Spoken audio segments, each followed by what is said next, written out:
I was going to tell you, look, it's okay, but it all always happens. It happens to all of us? Everyone. At one point. Another, I think.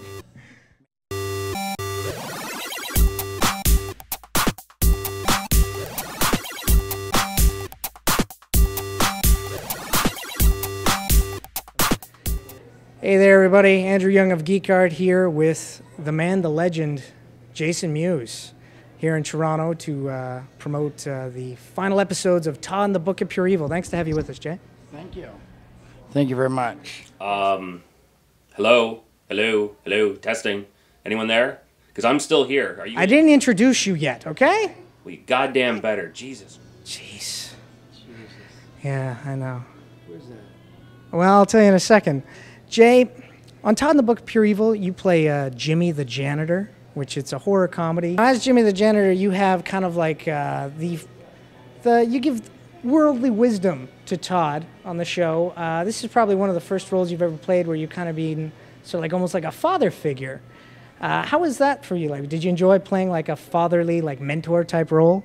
Yeah, it was definitely, it's different. Usually I'm the one that, you know, it does not know much wisdom, doesn't have much to say except for nonsense. So it was definitely a good change, and it was definitely, you know, cool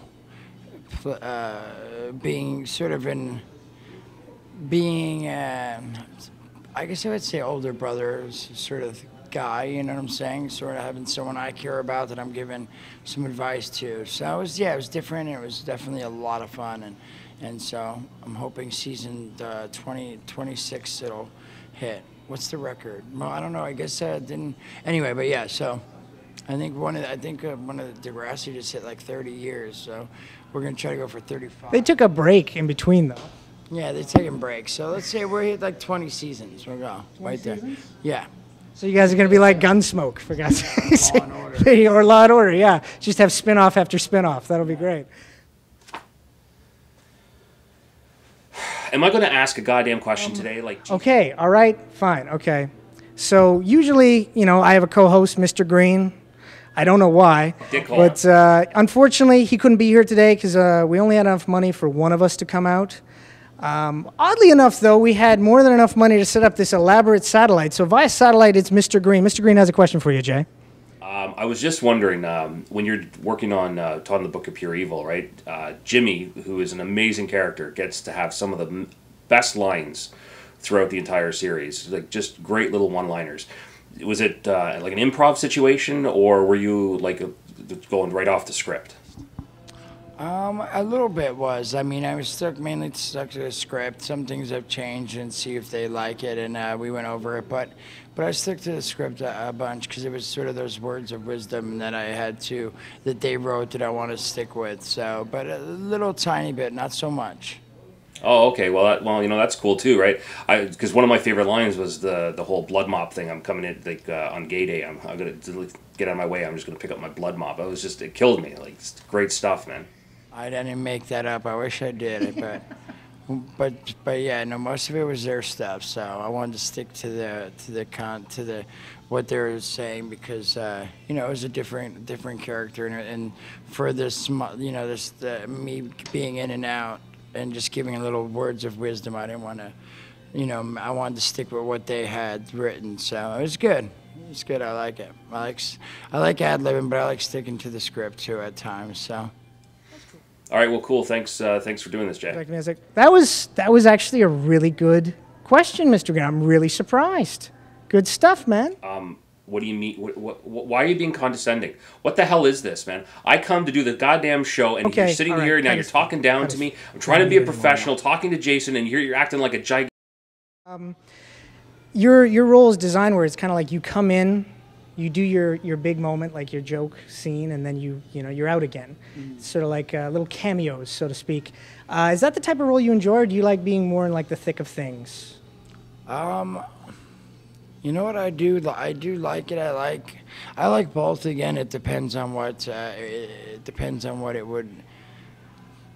It depends on what the show or movie is, but it's definitely fun to play those roles where I just come in and I do a day or two and sort of give out some advice or whatever it might be. Just come in and so it just depends on what it is exactly. But yeah, I like both really. I don't think I would like being the main guy. I want to be at least like I like being like the second or third. I'd rather do a smaller bit and sort of stand out than be the main guy and, not, you know what I'm saying?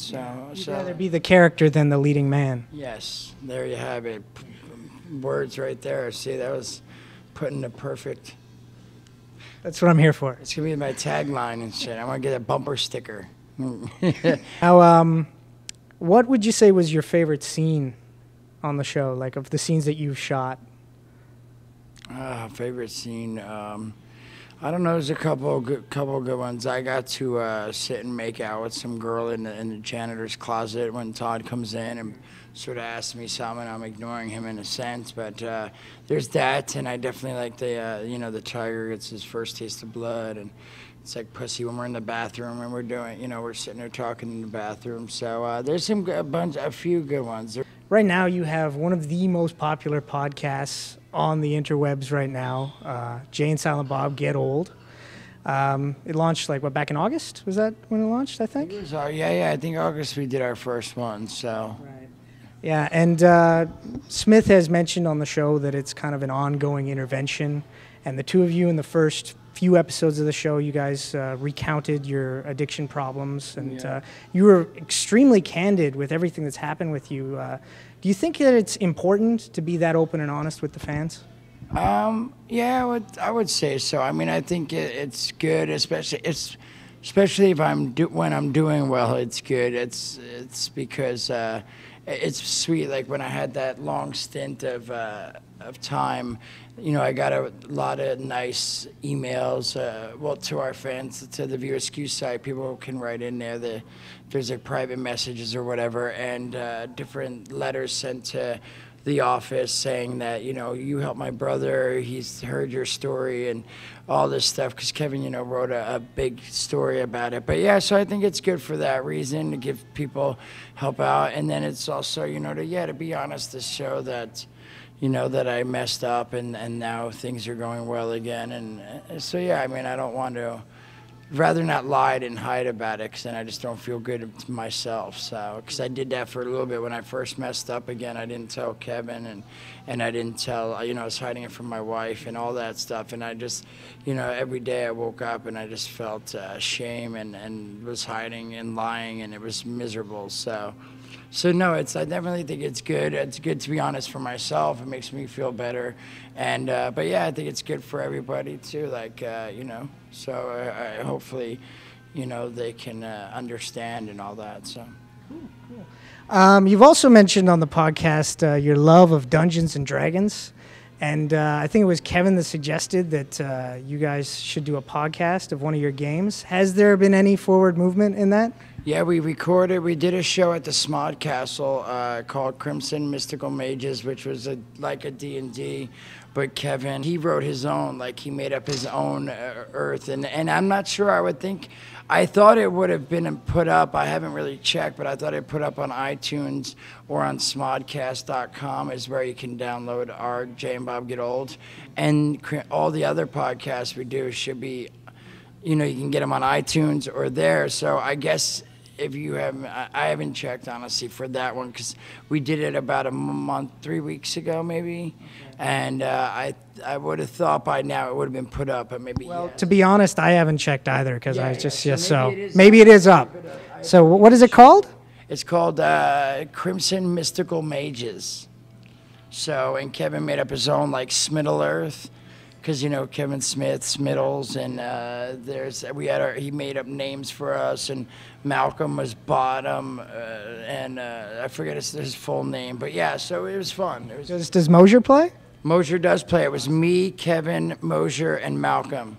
Mosier was great. Mosier, his character put on this British accent, and he was really funny. So if you go when you get a chance to see if it's on there, you should download it. It's funny. A couple of years ago.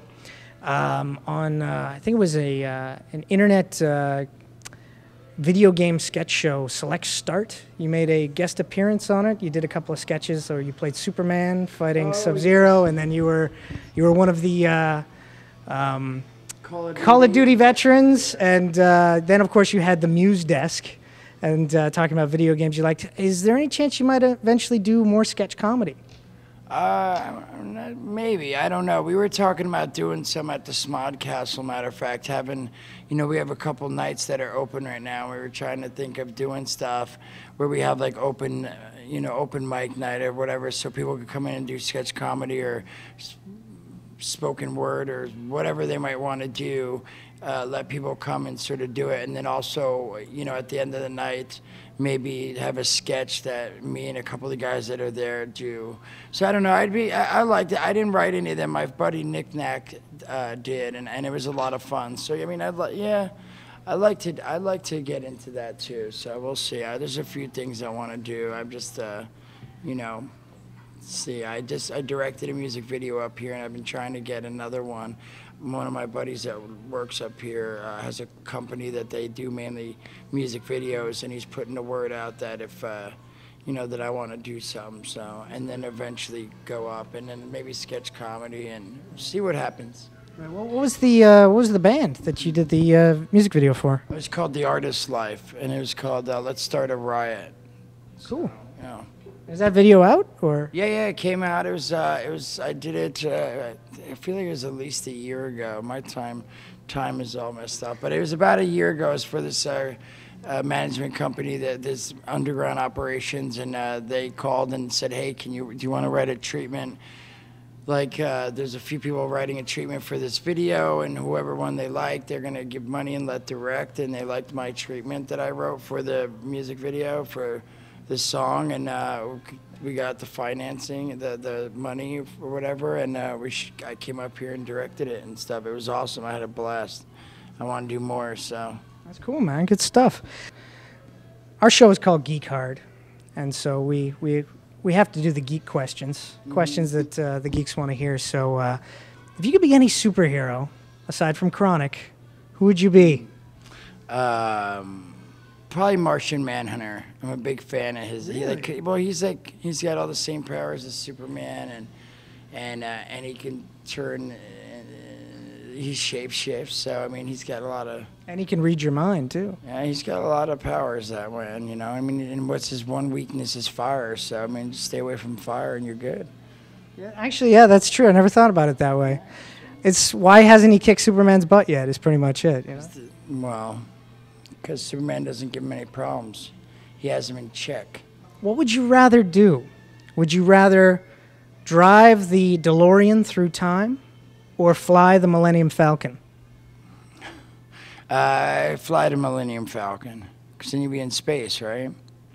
Space and, I don't know. Yeah. Millennium Falcon. All right, you owe me $5. We always like to do kind of the inside the actor's studio type question.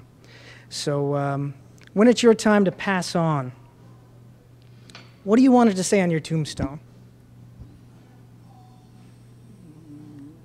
I don't know, and you're making me think way too much, dude. Just before we go, something we do on our show is we do a thing called Geek Picks, where we suggest something that we think people should be checking out, whether it's a movie or a comic or anything like that. Is there anything you'd like to suggest to the fans? Something to watch, read, or play. I would say Kinects. I just got that Kinects for Xbox, and it's a lot of fun. The sports, like you get the box and stuff, and they have the ping pong. It's pretty amazing. It's a lot of fun. It's like, and I think it's gonna get like I know they have one fighting game that I heard isn't that good right now, but of course they're just coming out with the games. Do you know what I'm talking about? The Kinects for Xbox 360. Yeah. But yeah, I would say get that. That's fun. And I would say check out Jay and Silent Bob Get Old. There we go. There you go. Todd in the Book of Pure Evil. Of course. And vote for season 2, 3, 4, 5, 6, 7, 8, 9, 10, 11, 12, 13, and 20. Because he wants over 20. Remember that. Over 20. That's my goal for the show. Even if I don't play in it for that long, even if I could just say, hey, it hit 20. There we go. All righty. Well, thank you very much, Jay. It was great talking with you.